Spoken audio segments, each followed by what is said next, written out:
Shalala this, bitch. Like, that's what it sounds like to me. Isn't love complicated?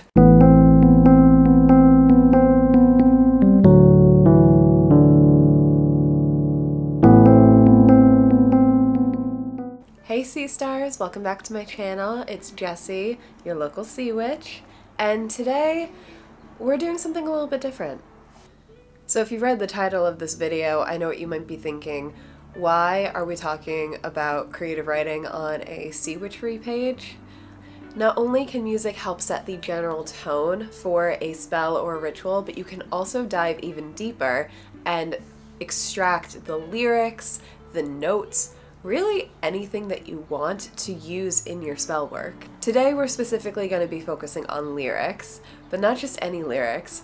We're talking about Hozier. Today I wanted to break down a song that has been a favorite of mine since Hozier posted it on his TikTok page in 2022, and that's the song Unknown, or Nth, off of his new album Unreal Unearthed. If you follow me on my Patreon, I started a little spell work song series in which I make spells derived from songs and song lyrics and the either atmosphere of the song or the intention that they're talking about, and that's what I wanted to do today. So I wanted to break down the song from a creative writing perspective because that's the other half of what I do. I'm also a writer and I love to break down a song's meaning in my own words. It helps me understand what I might want to do in terms of spell work. I wanted to start here though because this man's lyrics are pure genius. Like, pure genius. They really flow like poetry that you would have thought would be lost from this era, or if it wasn't lost, wouldn't be nearly as popular as it currently is. I also love that when he dropped this on his TikTok, the caption of the video was, "Just a little jam and bread for you." Like, mans didn't drop gospel and rip my heart out in the span of 4 minutes. A little jam and bread. Sir, you're killing me.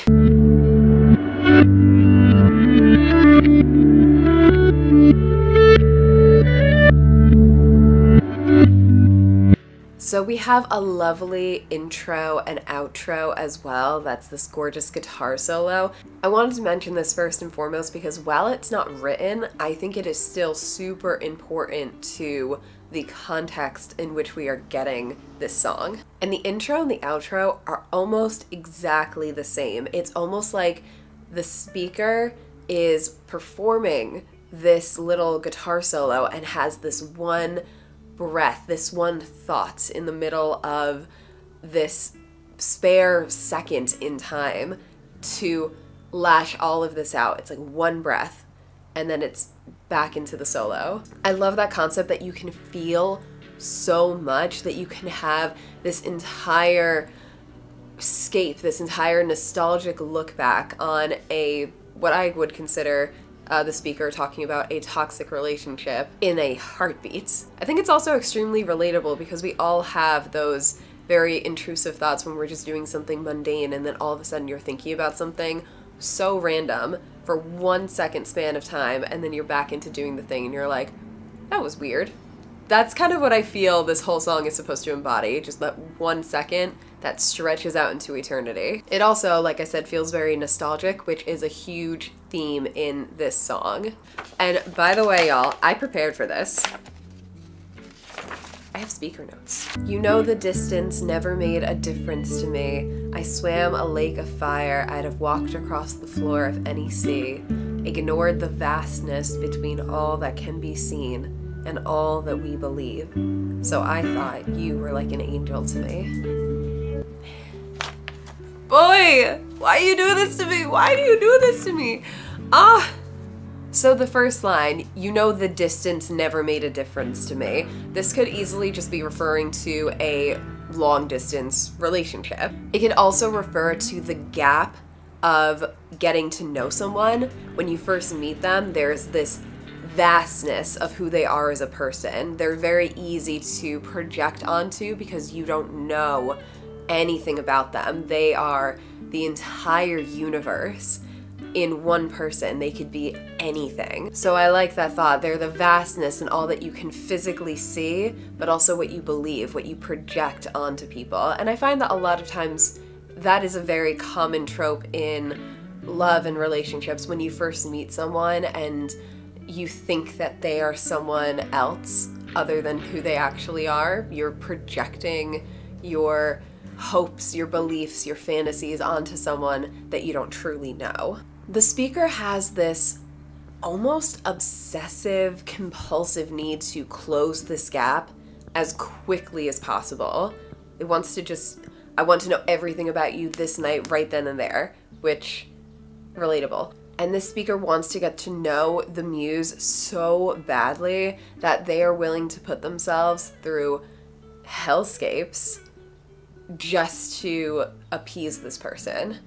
I swam a lake of fire, I'd have walked across the floor of any sea. I think also the line, ignore the vastness and all that can be seen and all that we believe, I think it also can be referring to a person having the ability to shape you as well, just as much as you can project your own beliefs onto someone that you don't really know, that's like a blank slate. The muse seems to have had such an influence on the speaker that they have completely changed their belief system. They ignore the gap, they ignore the distance, they ignore the fact that, oh, I don't know this person really well. It's okay. I think they're like an angel to me. I am going to just go with what they're saying. I'm going to take them at their word. I am obsessed, frankly. The speaker is definitely obsessed with this person. This person is like an angel standing before them, and I love this line so much. With all of the beliefs about the world that we personally hold and how different that they are between one person to the next, if you had a divine being standing directly in front of you explaining, this is exactly how it is, this is exactly how it goes, wouldn't your belief system change too? And to the speaker, that is what this muse represents. Funny how true colors shine in darkness and in secrecy. If there were scarlet flags, they washed out in the mind of me, where a blinding light shone on you every night, and either side of my sleep, where you're held frozen like an angel to me. There's so much to unpack within these lyrics. Forgive me if I play a little bit of devil's advocate here and straddle more than one theory at a time, because I can just see so many possibilities within this song. So with the line, where a blinding light shone on you every night, it reminds me of the feeling of being starstruck, which I wonder if that is exactly how the speaker felt when they first met this muse. I wonder if the speaker actually is referring to a literal blinding light, if this person is in the spotlight in some way, actress, TV, movie, anything along those lines, or maybe just likes the attention, likes being noticed, likes being in control and having all of the praise and all the glory and like this light shining on this person. Again, very much angelic and halo-like. The speaker starts off with saying, funny how true colors shine in darkness and in secrecy. So perhaps when the camera is off or when they are in private, the speaker now sees a much different side to the muse than they had ever seen before, that the muse would never allow the masses to view them as. I also think that the speaker is saying this in hindsight, because the first line, funny how true colors shine in darkness and in secrecy, feels very reflective. It almost seems too like the speaker looked up to this person. Again, that blinding light, something that's so brilliant that you can't help but look at them, maybe even almost in a parasocial way, where a blinding light shone on you every night and either side of my sleep. Because even now in their dreams, this version of this person is still in their mind, held frozen like an angel to me. This theme of a frozen angel ties in so well with the entire concept of the song of being unknown, and especially held frozen like an angel to me is a very Cheeky line, Andrew. It's a very cheeky line. If you have not read The Inferno, please do. It's a really good story. I will explain, but I very much doubt that he was not going to include this on the album before we asked him to put it on the... I think that he already knew it was going to be on the album. I will explain later. We'll get to it, I promise. It ain't the being alone, Shalala. It ain't the empty home, baby. You know I'm good on my own. Shalala, baby. You know it's more the being unknown. So much of the living, love, is the being unknown. I think it was that first line that instantly hooked me on this song, because even I sometimes, when something is set to music, I need a couple of listens to digest everything that I've been given, but that line stuck with me so poignantly. I loved it. I hear the siren in the distance, like I know it's coming. La, la, la, la, la, la. It ain't the empty home, baby.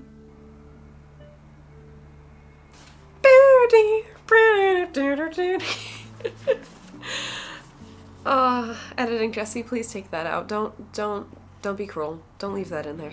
Please. Please. She's gonna leave it in.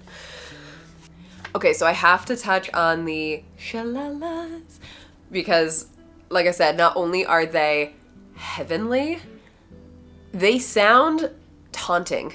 It feels like the muse still living rent-free in the speaker's head, coming back with the little, like, but this, but that, but this, but that. And then the speaker's like, Shalala, baby, you know it's more the being unknown. Like, no, I'm going to be louder.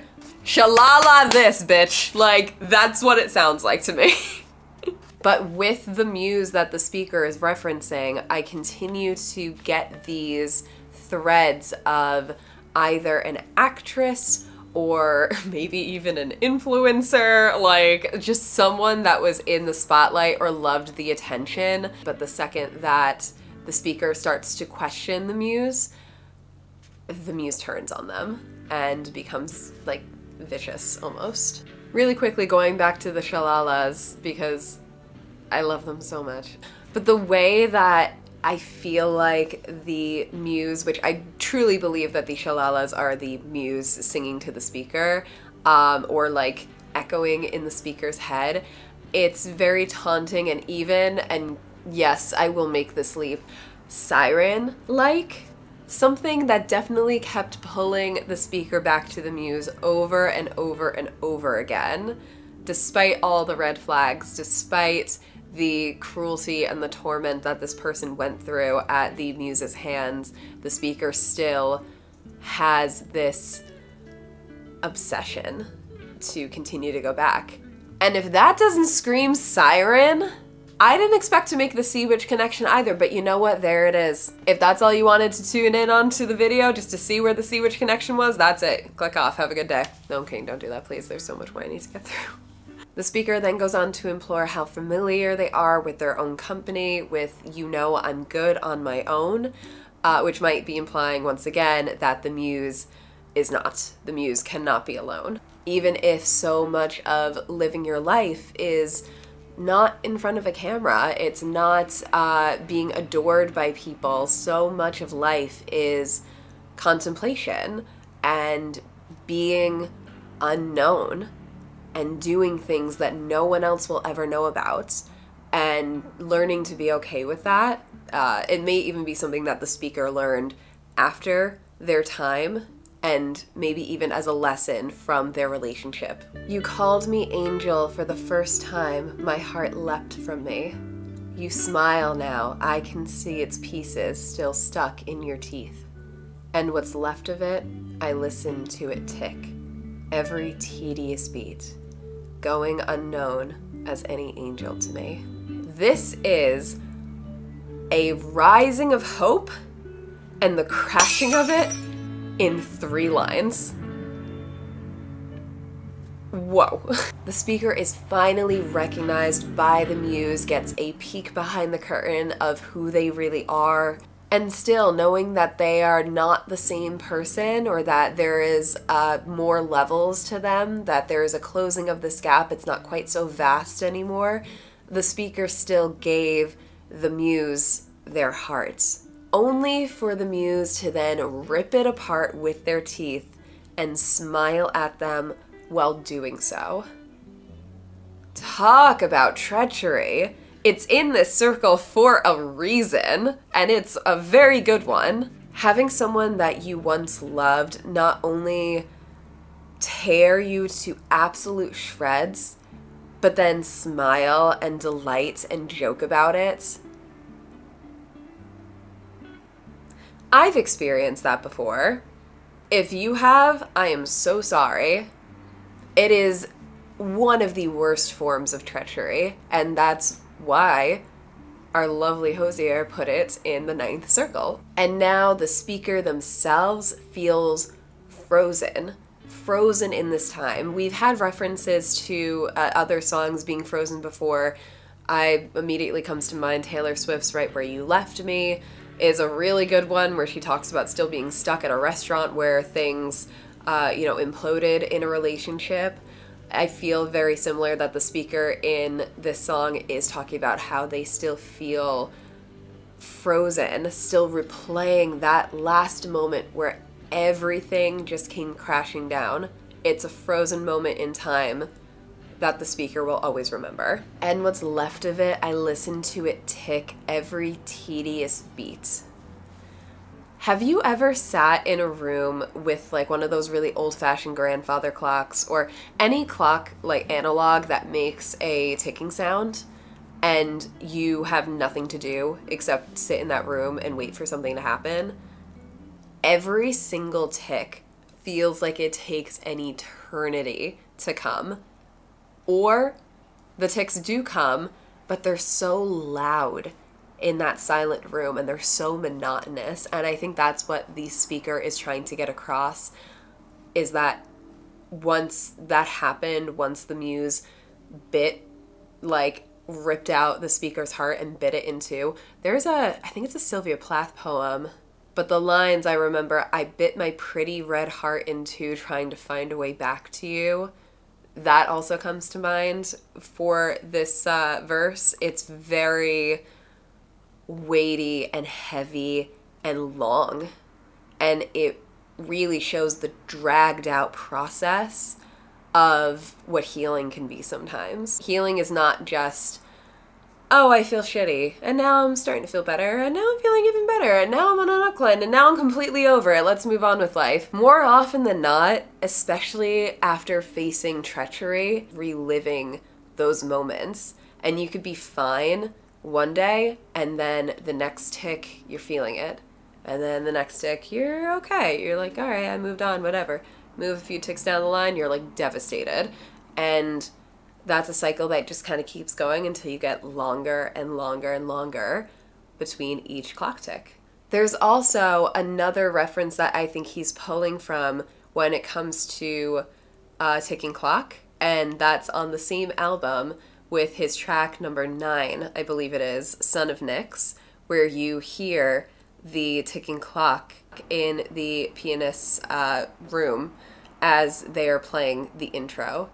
The going unknown as any angel to me is now a huge irony to the previous 2 verses. And it's a beautiful play on words, because while the speaker thought that the muse was a literal angel that had landed before them, the speaker is now realizing they don't even know what an angel is.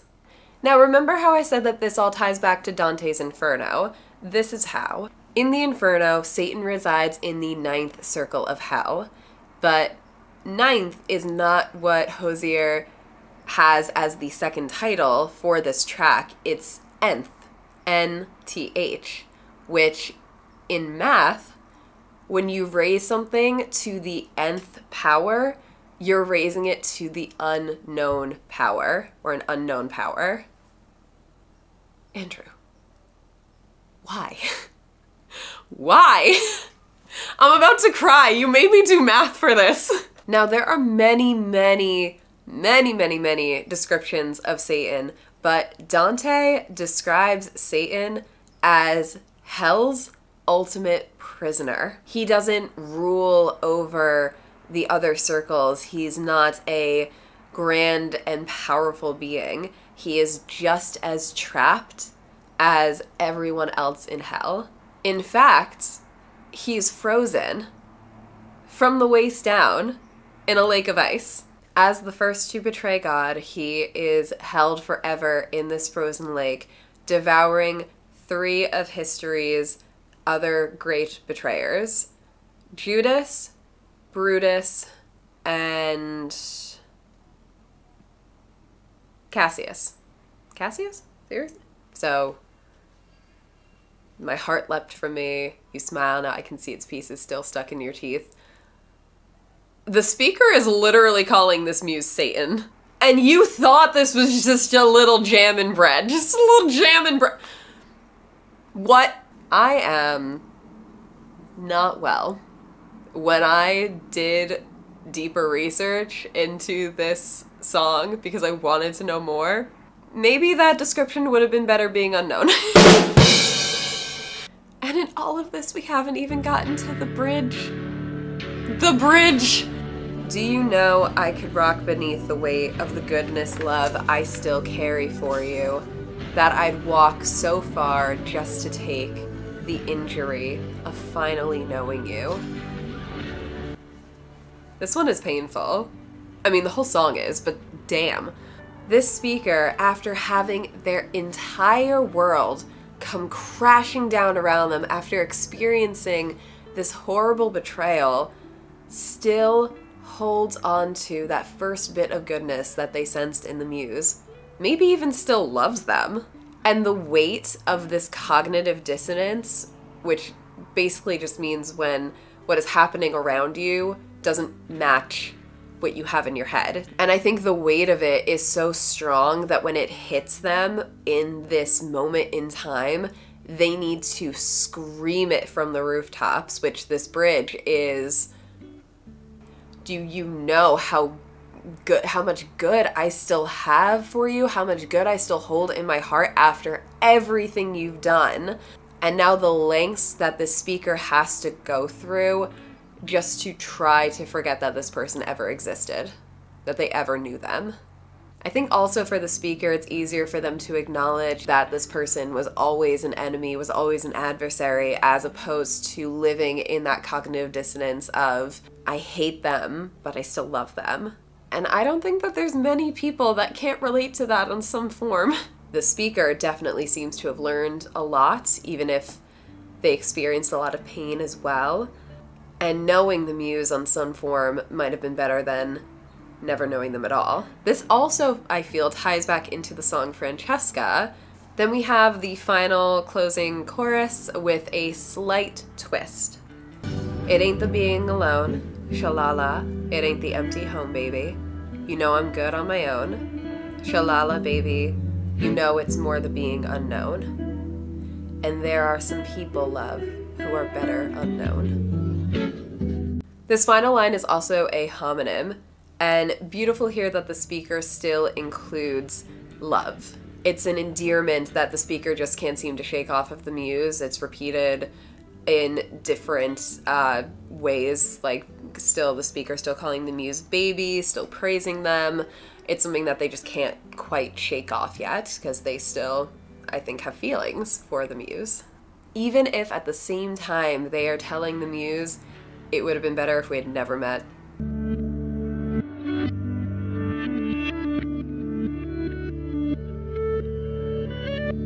And then once again, we get this little jaunty outro, which sounds exactly like the intro, which makes me think that this happened as a almost intrusive thought moment in time. There's a little bit of bittersweetness and nostalgia wrapped into it, and it's heartbreaking as well as it is lovely.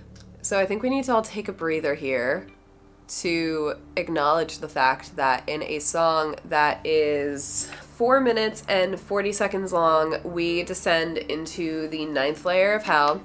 We have a love, heartbreak, betrayal speaker now referring to his muse as both an angel and a fallen angel in Satan and Lucifer, and then just carries on with a little happy plucking and goes on his merry way and leaves us in complete shambles.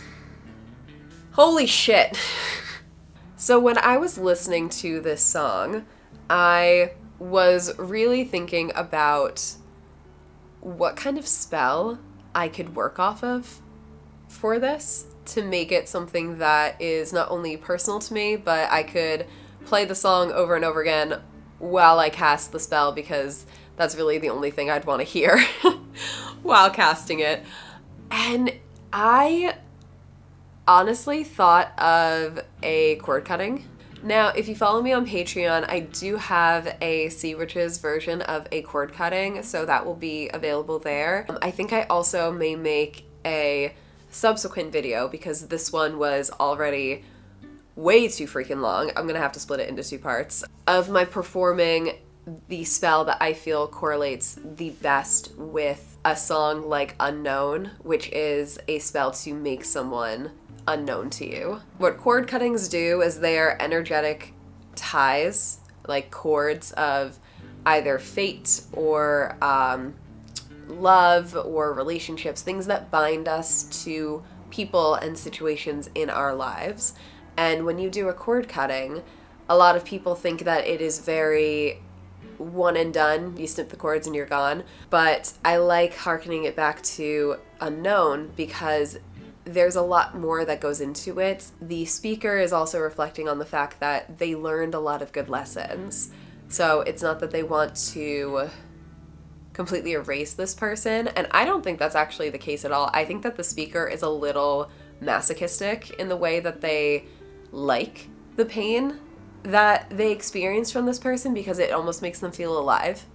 And it's funny that the song right after this is First Light. We are in the deepest level. The speaker in this case has not seen the light in so long. And this is kind of like the last straw that I'm ready for something different. I'm ready for a change. I'm ready to get out of here. Like, this is the most heartbreaking thing I could have ever experienced, and I'm ready to go. And that's kind of the whole purpose of the Inferno. It was to learn and acknowledge sin and learn forgiveness and hold love in your heart as you descended past a place where there's no light. And then First Light kind of refers to, like, you know, Dante leaves, paradise is on the other side of this absolute hell. And that is why I really think that having Unknown and First Light back to back is so beautifully done, because it really just speaks to that last lesson learned before paradise. So what I would do for a cord cutting like this is I would assemble the spell, do the cord cutting, and right before I'm about to do the cord cutting, I would play Unknown, run through my feelings, write them down if needed, and after the cord has been cut, I would put on First Light. That will be for the next video. I hope you guys enjoyed this. It was definitely a little different. I'm sorry if it's long. I'm gonna try to shave it down as much as possible. I know I went off on a few tangents that need to be shortened, for sure. This song really means so much to me. I've been in love with it even before I knew it was going to be on the album, and it really, really struck a chord. And normally when music does that to me, it finds its way into my magic. Thank you guys so much for watching. I will see you soon. I gotta stop doing that.